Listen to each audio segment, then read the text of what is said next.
And hello everyone, we're back with the Club Penguin Podcast. I'm KeenBoo8884, and it's been a couple weeks since we've done a Club Penguin Podcast, and I was going to do one, I was taking one off for Christmas, and then I got sick, so I couldn't use my voice literally at all, and I've had to cancel it now twice in the last 2 weeks, but it's okay. We got 2 weeks off. So there's a lot to catch up on. There's a lot we have to do today. But before we get started, we have to get with our weekly news roundup. So in the past 2 weeks now, we've had 4 bits of news that we've seen. One big piece of news is Club Penguin is going to be having a party in January, and mega announcement in the latest Island Insider. And it's going to be the Club Penguin Island Party in January. And Meg said this is going to be for people who don't know much about Club Penguin Island. It's going to be learning about what Club Penguin Island is about, what's going to be new about Club Penguin Island, why it's different from Club Penguin, everything like that. There's going to be a special alumni jacket. So for those who are years old, like for me, I am 6 years old, going on 7 this year for Club Penguin. So I would have my alumni jacket with a 6 on the back of it. Other players are going to have 7, 8, 9, 1, 2, 3. I mean, it just depends how many years old you are. I don't know if they're going to go by days or years, but they're going to figure it out like that.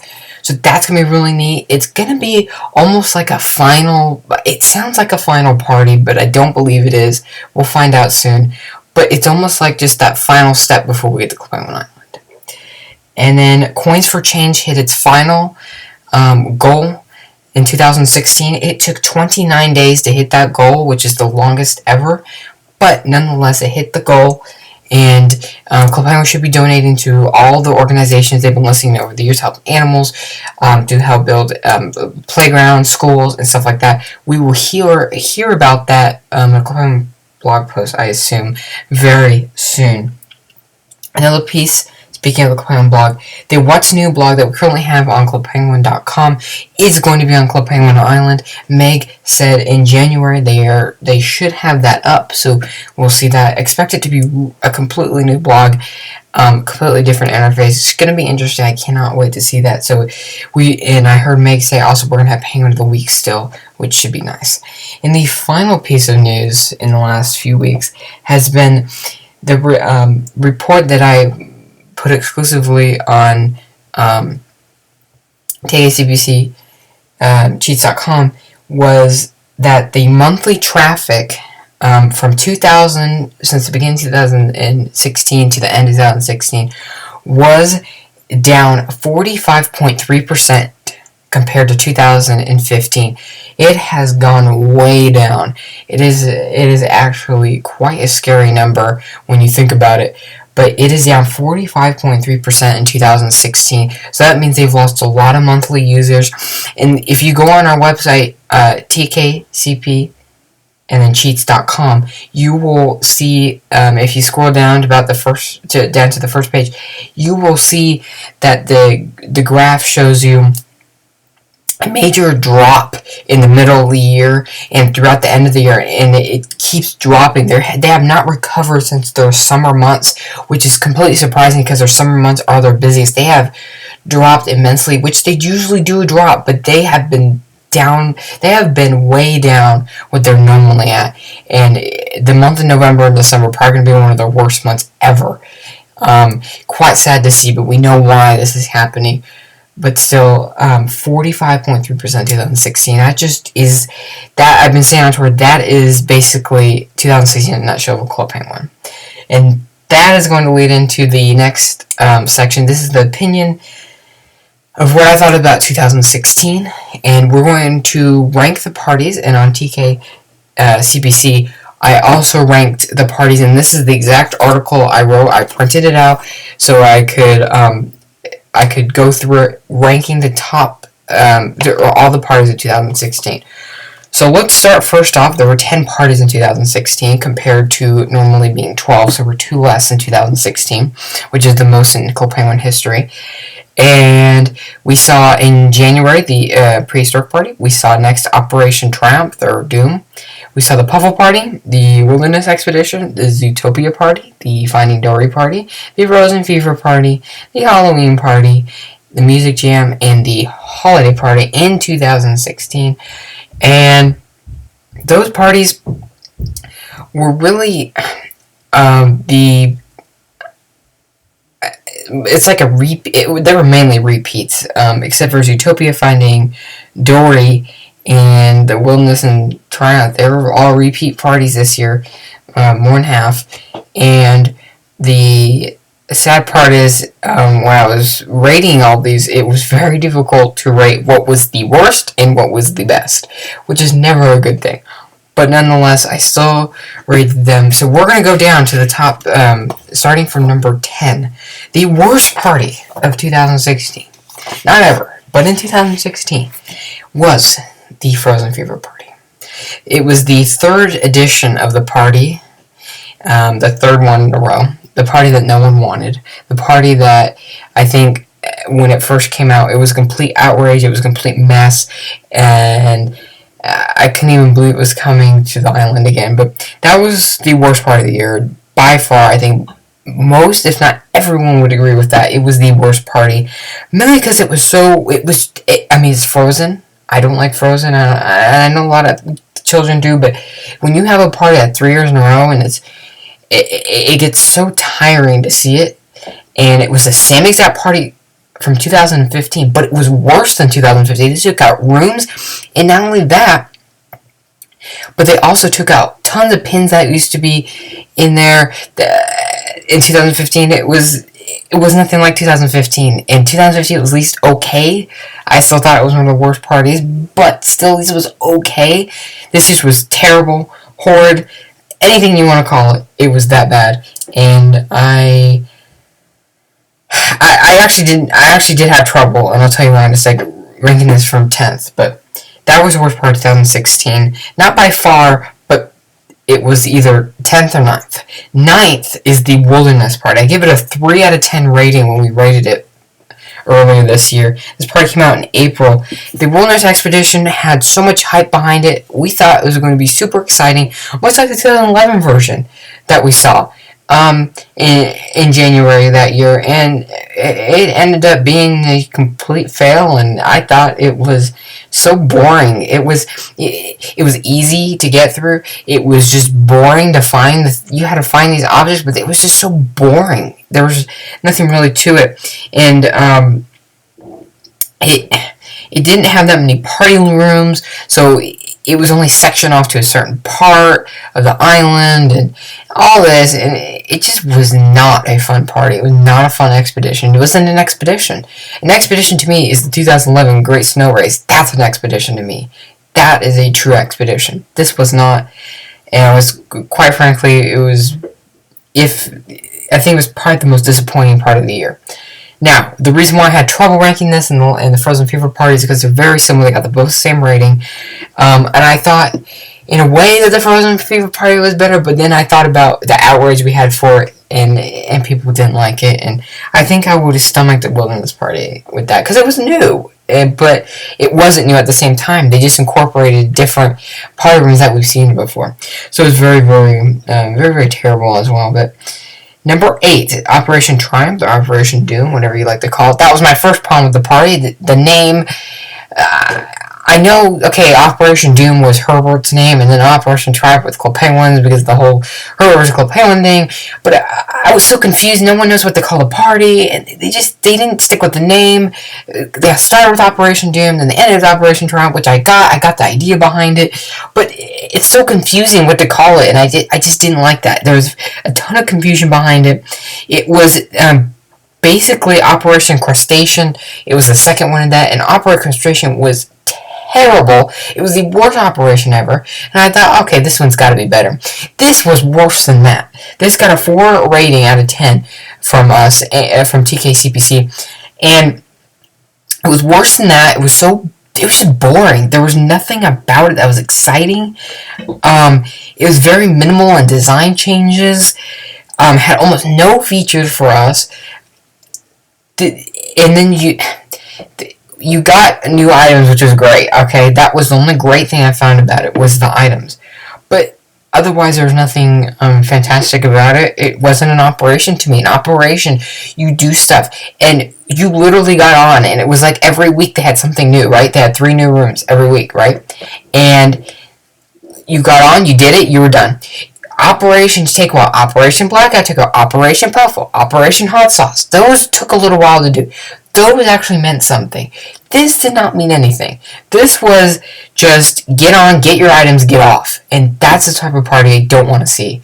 And that's what we got, and it was not an operation. It was a complete fail, and I don't even know what to say about operations anymore. They lost their meaning for sure.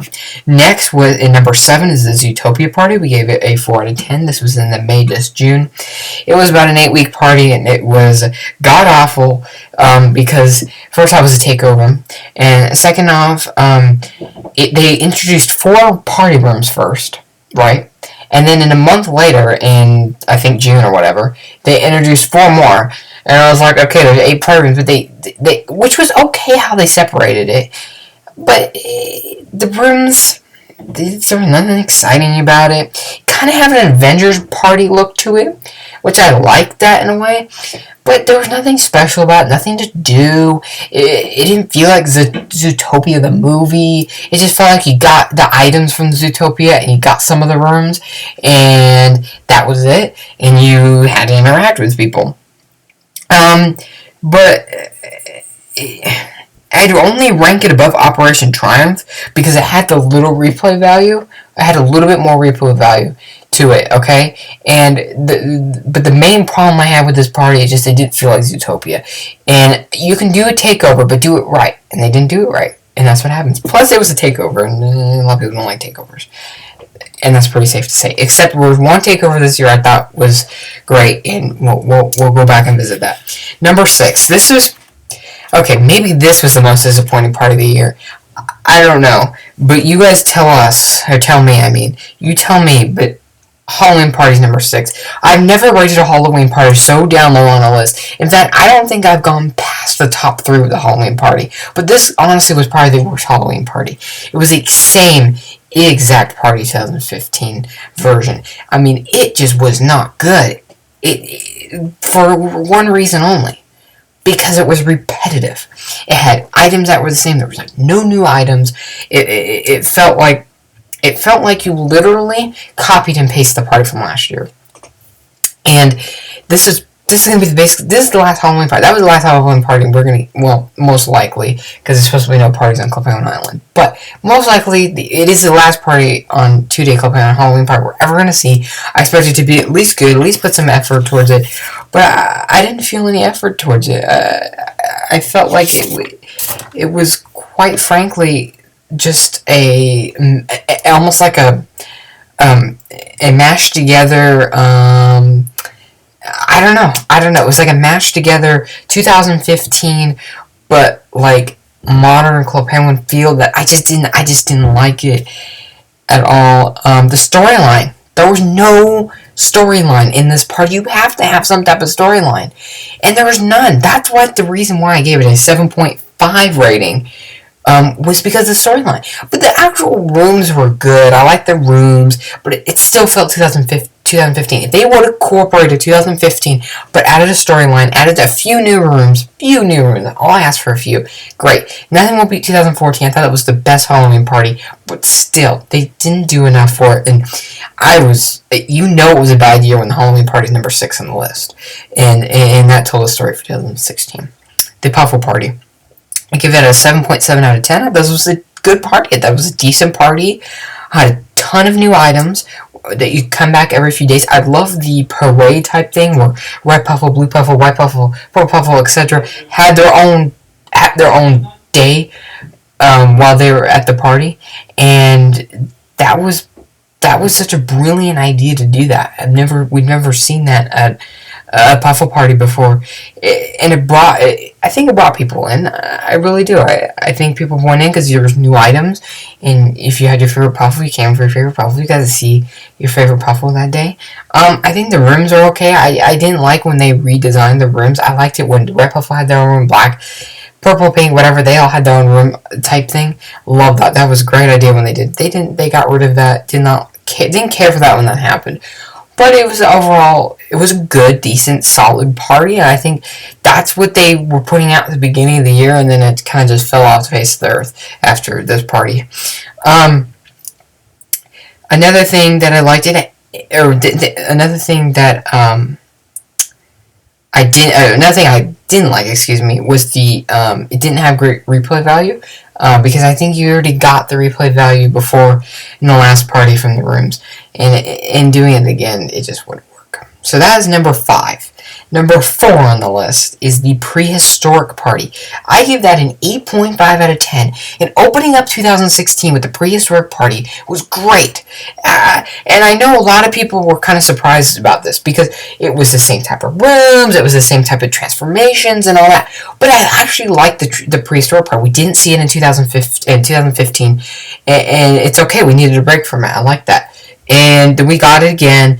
I just liked it. I think it was a great storyline with the asteroid hitting and all that. It just all made sense because that's what happened before, in the beginning with Earth time and all that.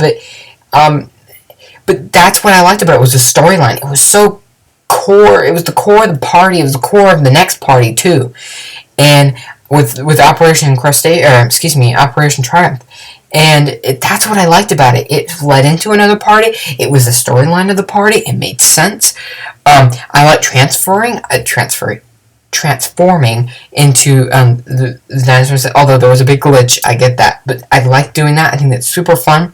It's fun to be around people like that. It's fun to see the prehistoric type.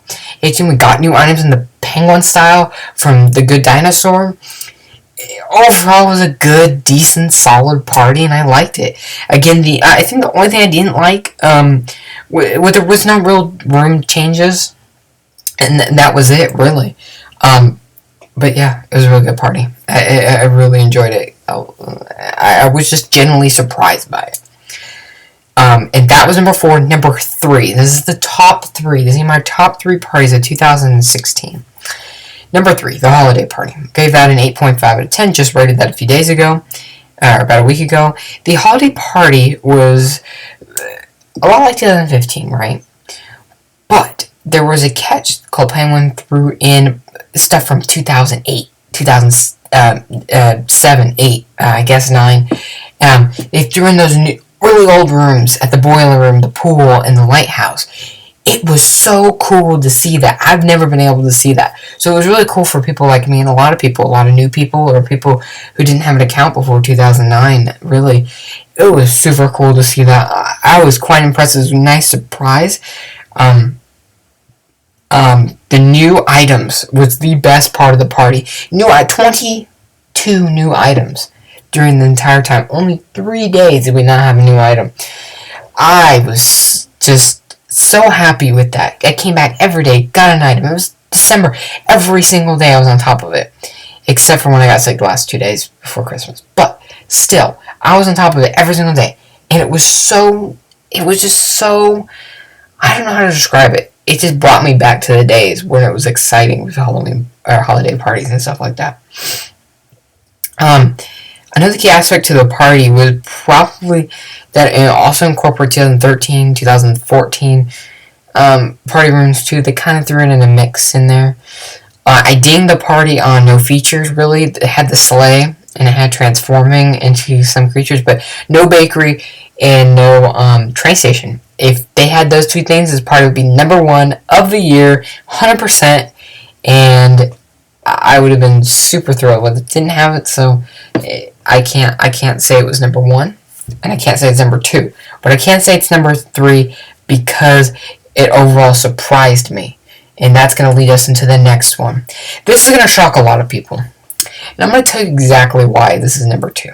Number 2, the Finding Dory party that happened in July/August. I give it an 8. That is lower than the prehistoric and the holiday party, so it technically should be number 4, right? No. I'm going to tell you why. Number 1, didn't get any spoilers for the party. It was probably the first party I can remember in years that we didn't get spoilers from it. Years.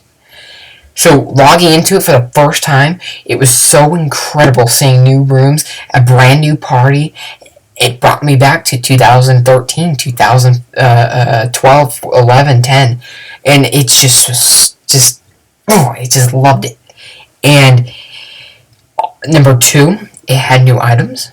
Okay. Number 3, the rooms, the decorations. I love the rooms that had the water, and then it was like the island too. Brought back to the underwater party days in 2012, and seeing that brought back what I remember it used to be. And I actually played with people during this party. I got to really enjoy the party a lot. And it's because there was no spoilers, really. People were really excited about the party. There was some hype behind it because no one knew what it was going to look like. And that's why it is number 2. Because it was the most surprising party of the year. It was the most, I would say, the no spoil party. And it was just enjoyable, and people will question why I put a lower rating as number 2, but that's why. But otherwise, the party was pretty good. There could have been more rooms, sure. That's why I dinged it, and there could have been more features. Okay, those are only 2 things I dinged it for, and those are major things. But those are the 2 things I dinged it for. Otherwise, I think it was a fantastic party. It is my number 2 because of that. And number 1. I actually debated on this because I'm going to tell you why in a second. But number 1 is the Music Jam Party. That was the number 1 party of the year. We gave it a 9 out of 10 on TKCPC. And it was the best party of 2016 for really the main reason because people were hyped for it. It was a music jam. I haven't seen a music jam in a while. It incorporated older music jam stuff. They did some actual new design stuff, which is kind of cheesy. It was kind of cheesy looking. But never mind that. But you got a backstage pass. I actually don't remember if there's new items or not, but nonetheless, it was a good party. It had features, a lot of features in it, and that was key. A lot of features. When you keep me interactive with features, that's a good thing. The reason why I debated is because I actually didn't feel like it was number 1 party of the year. I felt like the holiday party could be in that range. Same thing with Finding Dory. It was kind of hard because of that. And I stuck with it number 1 because I think people think it's number 1. And number 2, I think when it really comes down to it, it had the most out of 2016. It had probably the most effort into it from anything else because it was community driven too. And I think that really helps with this party. That's why I felt like Music Jam was number 1. But I still could say Finding Dory could be number 1. I could debate that with people. I really could. Now, those are the ranked parties I have this year. I'll leave the link down below to see the entire article. It was quite an interesting 2016. I'd say it was the worst year Club Penguin ever. Hands down. If you disagree, we can argue because I will win that argument because 2016 was the worst year ever, and there's no ifs, ands, or buts about it. In 2016, I think Club Penguin wish they could just wipe it away, in a way, because they know they couldn't do what they wanted to do because they had Club Penguin Island to worry about the last 3 years now, and really 2016 they've been working really, really hard on it, and they have been since 2014. But you know what I mean, and I think there was 2 positive aspects. I think one positive was getting rid of Spike Hike. Now Spike Hike says he left and on his own terms, and let's say he did. Okay, but let's say they fired him. Okay, let's just say that. If they did that, I think it was probably going to be a great move for them. They need fresh leadership. The Kyle Laughlin or however you pronounce his name. See, I don't know how to pronounce his name because there's no video from him, or no formal announcement. So until that comes, I'm going to pronounce his name right or wrong, always like that. So until we get that announcement, guys, just throwing it out there. Anyways, I think that was a great thing for the game. We need fresh leadership for Club Penguin Island. I don't feel like Spike Hike did a good job at all. I think he limited the social. This is so key. He limited engagement with us. And I think it killed our trust. I think I killed my trust, but I don't know everyone else. But it killed, I think, some people's trust with Club Penguin, really, because anytime something happens, you want a quick response, or you want a response from Club Penguin. We don't ever get that when stuff happens. Like the Frozen Fever Party, we got nothing on that. And there was so much outrage. I mean, they knew it too. They saw it, they knew it, and they chose to ignore it. Don't like that. I think that's terrible for a game. That's a killer for a game. You can't do that. You have to respond to things. They don't do that. Now, and they don't even let their own employees go on Twitter like they used to. To work on Penguin Island. Do not tell me they don't have some type of free time. Okay? And sure, maybe it was because they thought they were going to leak stuff. No, I don't think they would have done that. And if they really thought they were going to do that, then, you know what? Then they would have been fired. But I know they signed that contract not to say stuff about Penguin Island, so they know better. You can control yourself with tweets. But my thing is, when you limit social interaction, you limit the trust and you limit the engagement between you and the players. And when you do that, you're going to lose people. And I think I lost people. I really do. I really think so. But him leaving, I think, is going to help this. I think we should see more interaction with that. I think Kyle better do that. I mean, if he doesn't do that, then we're just going to be in the same situation been in the last 2 years, in my opinion. And number 2, Club Penguin Island, introducing it in 2016. Great move by them. Introducing it to us now, so we know in 2017 it's coming. We know we're prepared. Last year, we didn't know. Everyone thought it was coming 2016. And it was supposed to. But everyone thought, oh my god, we're going to see it. And then months went by, we never saw it. But now it's official, we're going to see it. Introducing that with the beta test was a great idea to do. Now my thing is about 2016 is it just was a bad year for them with that 45.3% drop. It kind of shows. But the parties were just horrible this year. And I gave this year a 4.0 out of 10. And I think it deserved that. I think Club Penguin Space gave them a 4.3 out of 10. And I think we can agree on that. I really think we can agree that 4.3 or 4.0 out of 10, it's pretty much the rank for 2016, sorry. And 2017, they need to step up the game, and they better step up the game. Leads me to the next thing, what 2007 needs to hold. Club Penguin Island needs to get off its feet successfully. And if it does not get off its feet successfully, mark my words right now, mark it in this podcast, save it somewhere.